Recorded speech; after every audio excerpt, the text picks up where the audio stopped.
There are two personality factors that create burnout, and those are hyperempathy and internal blindness. And so essentially to create burnout, we need to prioritize the needs of other people or the organization, and we need to be blind to our own internal needs.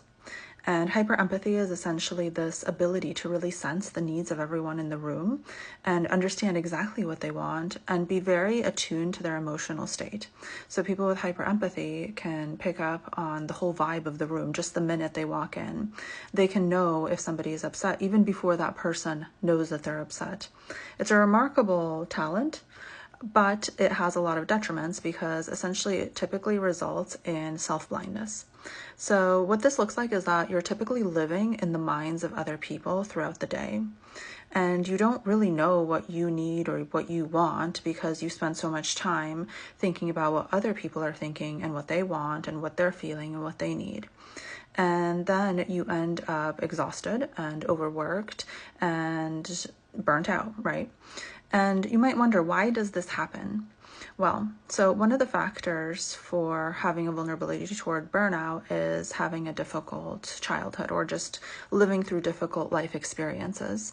When you have a difficult childhood, you typically do develop hyperempathy because you're usually around a lot of chaos and a lot of fear. And so you need to be able to control your environment. And how do you control your environment? You make sure you're completely attuned to the other people in your environment so that you can mold yourself in order to be the type of child or the type of person that they need you to be in order to remain stable. And so this is the only control you have to change yourself. And so you develop this skill early in life.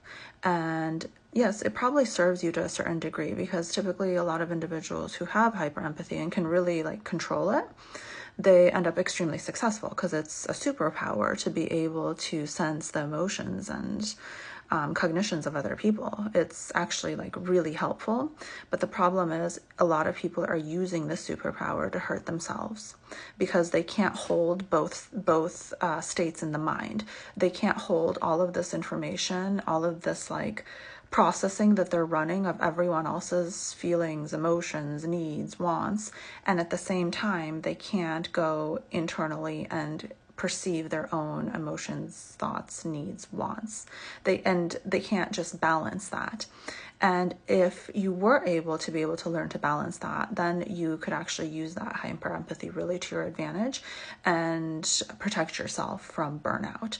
But that's the kind of goal in learning how to become immune to burnout, is to be able to balance that mental state of always living in other people's minds, and then also having the internal perception to understand I actually need XYZ in order to be okay.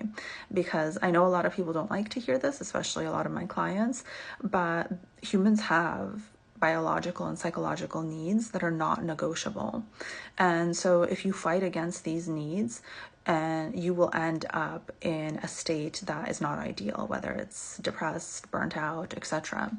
And it's not a morality thing. A lot of people think if I just work a little harder or if I have more self-control, then I won't end up in this place. No, it's just the way humans are made.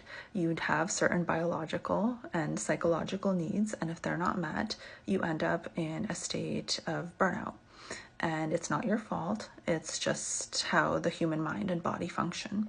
So when you really accept this and learn this, then you can actually learn to mitigate this process that you have in perceiving everyone else's wants and needs and also holding your own at the same time. And that will actually protect you from burnout and make you feel so much better.